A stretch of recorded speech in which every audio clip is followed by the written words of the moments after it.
You already know goats are weird. You've seen the screaming, the fainting, the climbing, but that's nowhere near the full story. There is a goat whose milk contains spider silk proteins, producing a material stronger than Kevlar. There is a goat breed that won a beauty pageant in Saudi Arabia despite being called one of the ugliest animals on the internet. And then there is a goat so tiny that it fits comfortably in your lap, yet it holds the Guinness World Record for producing the richest milk of any dairy animal on Earth. These are 20 goat breeds with the strangest traits, most surprising abilities, and most unbelievable stories we could find. And trust me, the further you get into this list, the harder these goats are to believe. Number 20. The Nigerian dwarf. This is the smallest dairy goat in the world. A fully grown Nigerian dwarf stands about 17 to 20 inches tall and weighs under 75 pounds. By every logical measure, it should be outperformed at the dairy barn by every full-size breed in the world. It is not. This tiny animal holds an official Guinness World Record for the highest butterfat content of any dairy goat breed on Earth. Their milk averages between 6.1 and 6.5% butterfat. At peak lactation, it can reach 10% or higher. A standard dairy cow averages around 3 to 4%. A full-size Sainean, one of the world's most prolific dairy producers, averages around 3%. The Nigerian dwarf produces milk nearly 3 times richer from a body that would get lost under a dairy cow. They arrived in American zoos between 1930 and 1960 from West Africa as exhibit animals and were not formally registered as a dairy breed until 2005. Within 8 years of that recognition, nearly 40,000 were registered in the United States alone. Their teats are small, so getting the milk out requires patience. But what is inside is extraordinary for something lighter than a medium-sized dog. And the goat at number 19 had its fiber treated like contraband by an empire for centuries. Number 19. The Angora. The name mohair has Arabic roots and roughly refers to a fabric made from the bright, shiny hair of a goat. Historical records from the Ankara region of modern-day Turkey mention fleece-producing goats as far back as the 14th century BC. Under the Ottoman Empire, Angora goats were treated almost like state property. The government imposed strict restrictions on their export, meaning neither the animals nor their raw fleece could leave the country. Only finished mohair products were allowed to be sold abroad. That policy eventually began to loosen. In 1838, 12 male goats and 1 pregnant female were sent to South Africa. However, the Turkish authorities had taken an unusual precaution. All 12 males had secretly been castrated, making it impossible for them to establish a breeding population. The pregnant female, however, gave birth and became the starting point for South Africa's Angora goat industry. Turkey once had more than 6 million Angora goats, but by the early 2000s, the population had fallen to roughly 150,000, a decline of about 97%. Today, South Africa leads the world in mohair production, while the United States ranks second. Around 90% of American mohair comes from Texas. An individual Angora goat can produce roughly 10 pounds of mohair each year, usually from 2 shearings. And despite that impressive coat, these goats are remarkably ordinary in one important way. They do not faint or scream. They simply keep growing a fiber that shines like silk and feels incredible. Number 18. The Valais blackneck. Most animals have gradients, spots, or patches. The Valais blackneck has a clean, hard line at the shoulder, black from nose to there, white from there to tail. Nothing blends. The precision runs down to the hooves, covering even the long, wavy leg hair. It looks unmistakably painted. They live in the Swiss Alps, canton of Valais, where their ancestors may have arrived around 930 AD. They are adapted to steep terrain and can graze at elevations above 9,000 feet, thriving where most breeds fail.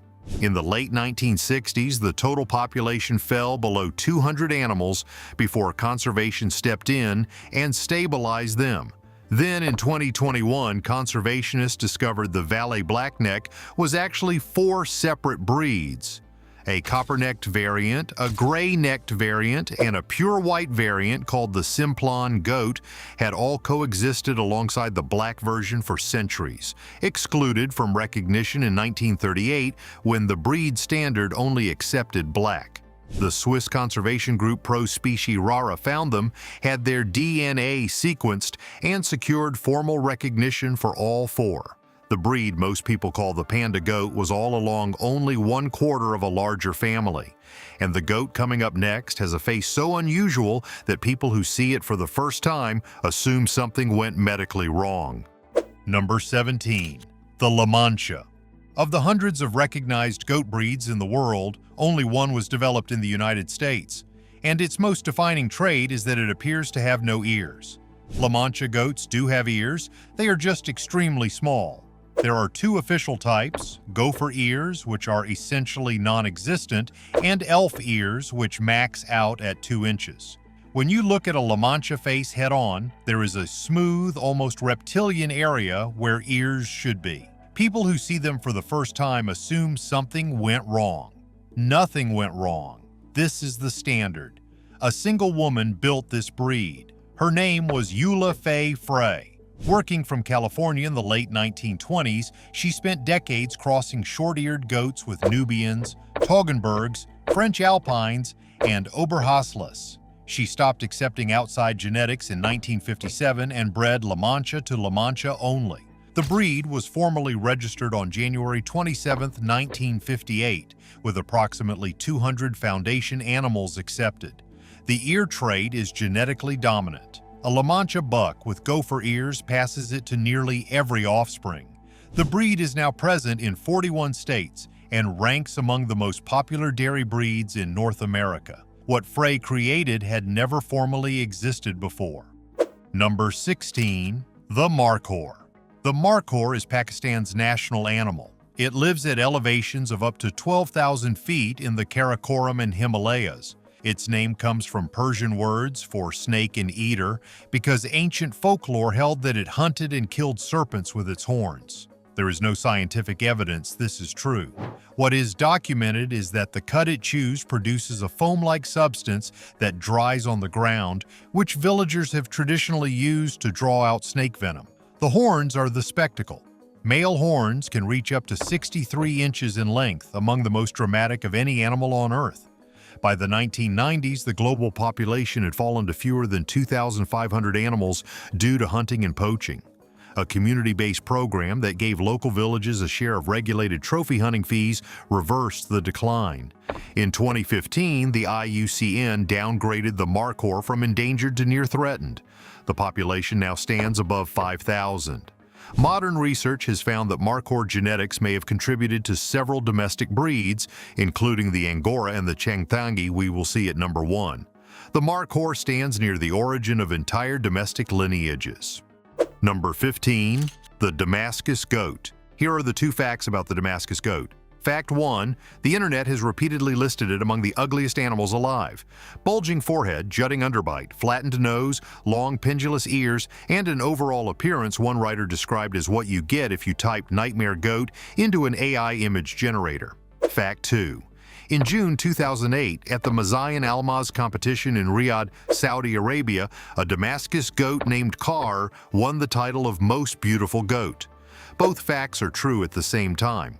What makes the Damascus stranger is the transformation. Baby Damascus goats are appealing. Enormous floppy ears, curious eyes, soft coats. As they age, those features exaggerate dramatically. The forehead pushes forward. The nose flattens. The underbite develops. The animal that was charming at 8 weeks looks like something from a different species by adulthood. They originated in Syria, and the most exaggerated features were likely amplified through show breeding in Cyprus. Purebred Damascus goats cost between $5,000 and $8,000 in the United States, if you can locate one. Twin and triplet births are common. Their milk is prized for cheese production across the Middle East. Beauty, apparently, depends entirely on who is in the audience. Number 14. The Girgentana. In the 1920s and 30s, farmers in Agrigento, Sicily walked their Girgentana goats through neighborhoods and knocked on doors. Customers would step out. A goat would be milked on the street and the fresh milk handed over on the spot. Hygiene laws ended the practice. The breed never recovered from the shift. There were more than 30,000 Girgentana in Sicily during the mid-20th century. By the early 2000s, fewer than 600 remained. The FAO classified them as endangered in 2007. Slow Food placed them on their Ark of Taste, designating breeds at risk of disappearing. The farmers still keeping them are mostly elderly. Both males and females carry tall, spiraling corkscrew horns that rise almost vertically from the skull. Male horns reach up to 27 inches long. Their resemblance to the wild Markhor was once proposed as evidence of common ancestry, though the spiral twists in the opposite direction.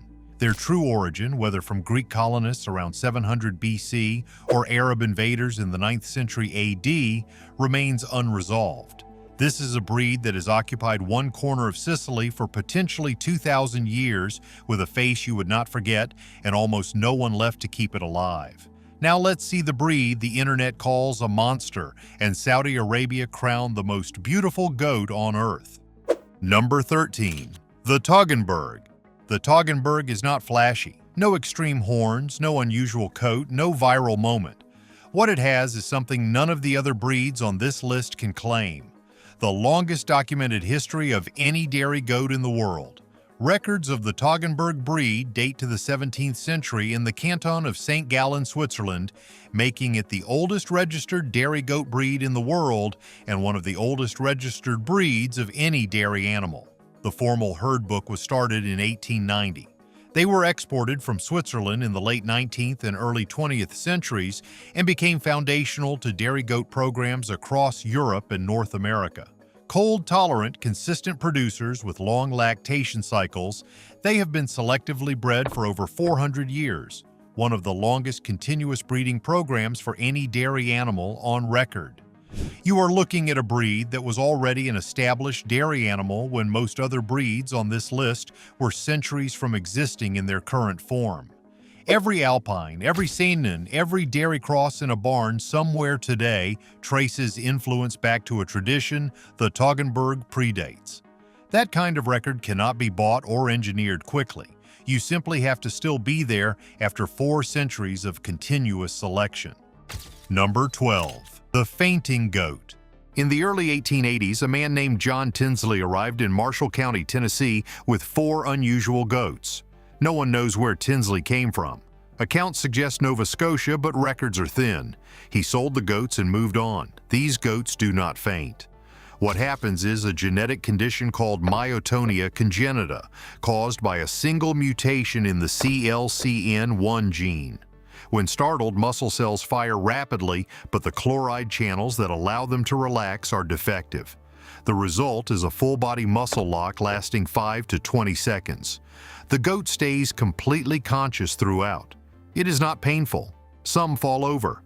Some simply stiffen where they stand. Because they cannot jump or climb well, they are the easiest breed to fence. Their constant involuntary muscle tension also gives them a meat-to-bone ratio of 4:1, compared to 3:1 in other breeds. Early Tennessee farmers kept them alongside expensive livestock. When a predator attacked, the goat froze and became easy prey, buying the rest of the herd time to flee. The CLCN1 mutation appears to have arisen once in one unknown animal somewhere before the 1880s. And the breed at number 11 was shaped by 400 years of island isolation and has genetics that exist nowhere else to prove it. Number 11. The Arapawa goat. Off the northeast coast of New Zealand's South Island sits Arapawa Island. It has no permanent human population and no introduced predators. For roughly 400 years, a small population of goats has lived there in complete isolation. The most probable origin: Captain James Cook released breeding pairs on the island during his voyages in 1774 and 1777, left as food sources for future sailors. The animals that remained adapted to the island's dense forest over generations. When the New Zealand Forest Service determined in the 1970s that the goats were damaging native vegetation, they began a culling program. Arapawa Island residents Betty and Walt Rowe stepped in and created a sanctuary in 1987, beginning conservation work with 40 goats. In 1993, 6 goats were imported to Plymouth Patuxent in Massachusetts to begin a North American conservation population. The U.S. population sits at around 150 to 200 registered animals, roughly half the global total. Genetic analysis found the Arapawa goat is clearly distinct from all other breeds studied, with links to Old English goat types that have since been replaced everywhere else. The Arapawa may be the last living representative of a lineage that has vanished from the rest of the world. Number 10. The Cashmere goat. Cashmere does not come from a breed, it comes from a trait. Any goat that grows a fine enough undercoat defined as fibers under 19 microns in diameter qualifies as a Cashmere goat. The Chengungi of Ladakh, the Hexi Cashmere of China, and the Cashmere goats of New Zealand are entirely different animals producing the same type of fiber, selected over centuries in different parts of Asia. The fiber is the secondary growth that most goats produce for winter warmth and shed in spring. It sits under the coarser outer guard hairs and must be combed during the spring molt. A single goat produces between 100 and 200 grams per year. A cashmere sweater requires between 200 and 400 grams of raw fiber. That is a full year of production from 2 to 4 animals just for one sweater. The finest cashmere comes from the Changthangi at 14,000 feet, where extreme cold forces the body to produce a thinner, softer undercoat than any lower elevation can match. The global cashmere industry is worth billions and is built entirely on a secondary undercoat goats would otherwise leave on rocks every spring. You will hear more about the Changthangi at number 1. Number 9. The Golden Guernsey. The Golden Guernsey is the only domestic goat breed in the world with a coat that ranges from pale champagne blonde to deep burnished gold. It is small, finely built, and distinctly golden, and it exists today largely because one woman refused to let it disappear during a German military occupation. When German forces occupied the Channel Islands during World War II, most livestock were lost or consumed. A woman named Miriam Milbourne kept and hid a small herd of Golden Guernsey goats throughout the occupation. When the war ended and access to the islands was restored, her animals formed the core of the breed's revival. Without her, the Golden Guernsey would almost certainly have been lost entirely in those years. The breed was introduced to the United States in 1999, almost a century after it was developed. Their milk is mild, low in the compounds that produce typical goat flavor and high in butterfat relative to their size. The Rare Breed Survival Trust upgraded their status from endangered to minority in 2020, meaning they are no longer at immediate risk of disappearing. Still small in number, still found mostly on that small island off the English coast, but no longer at the brink. Coming up is a breed that was deliberately engineered to never need a vet. Number 8. The Kiko. In the 1970s and 80s, New Zealand farmers Garrick and Ann Batten faced a practical problem. They were running feral goats alongside purebred dairy breeds on challenging terrain, and the purebreds kept dying while the feral animals survived everything thrown at them without any intervention. The Battens launched a deliberate breeding program. Cross feral does with Nubian, Sanin, and Toggenburg bucks for size and growth rate, then cull any animal that required veterinary care. What emerged was the Kiko, from the Maori word for meat. Its most remarkable trait is invisible to the eye. Barber's poleworm, Haemonchus contortus, is the most deadly internal parasite affecting goats worldwide and has developed resistance to many common dewormers in commercial herds. Kikos carry a natural resistance that other breeds lack. University research in the United States, where the breed was exported in 1992, confirmed that Kikos maintain healthy blood values under parasite challenge without chemical treatment at significantly higher rates than competing meat breeds. The Batten program was not scientifically designed from the start. It was pragmatic selection by farmers who were tired of losing animals. The result was a breed that altered how American producers think about sustainable goat farming. Number 7. The Bagot goat. In 1389, King Richard II gave a goat to Sir John Bagot of Blythefield Hall in Staffordshire. The animal was placed on the estate. At some point, it was left to roam. Successive generations were never fully domesticated again. For roughly 600 years, through the Wars of the Roses, the English Civil War, and both World Wars, a population of goats lived semi-wild on the Blithfield grounds. Nobody managed them. Nobody herded them.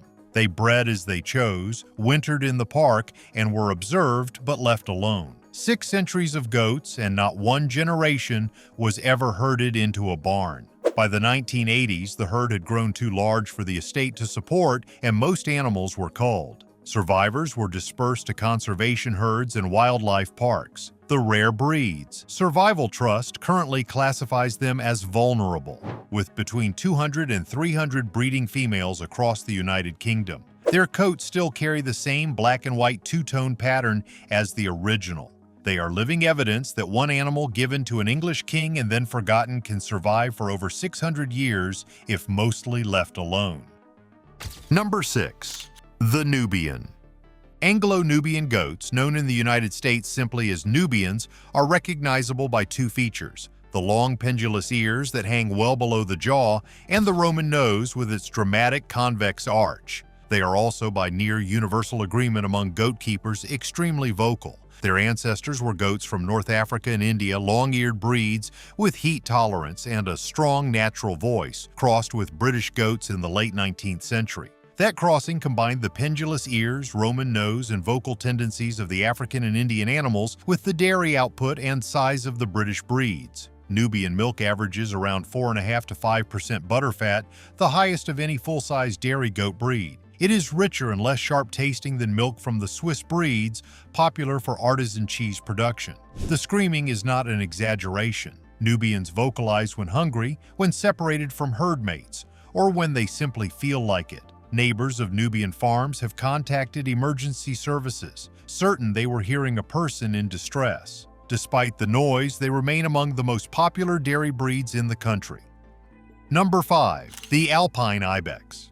The Alpine Ibex is technically a wild goat, not a domestic breed, but it is absolutely a goat, and what it can do with its body should not be physically possible. In the Antrona Valley of northern Italy stands the Cingino Dam, a stone masonry wall 160 feet tall. Its downstream face is near vertical. On this face, Alpine Ibex can be found not beside the dam, not on top of it, but on the face itself, clinging to the textured stone to lick the mineral salts and algae that accumulate on the surface. The biology behind this is precise. Their hooves have a hard outer edge for grip and a soft rubbery inner pad for traction, a built-in climbing shoe. 2 dew claws just above the ankles act as additional contact points on near vertical surfaces. Their center of gravity and leg structure allow them to distribute weight across all 4 hooves in ways most hooved animals cannot. By the 19th century, fewer than 100 Alpine Ibex survived, all in one Italian valley. Conservation programs rebuilt the population to roughly 30,000 animals across the Alps today. Number 4. The Boer goat.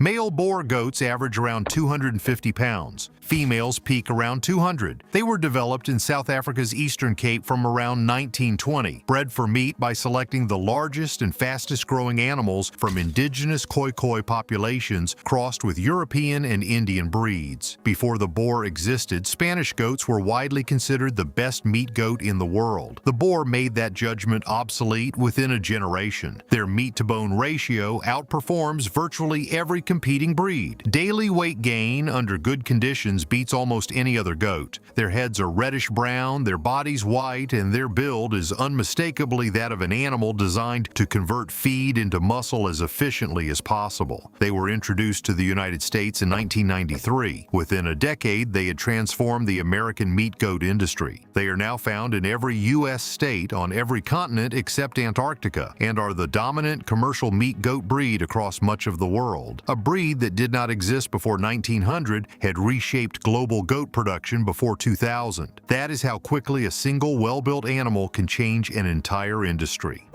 Number 3. The Spider goat.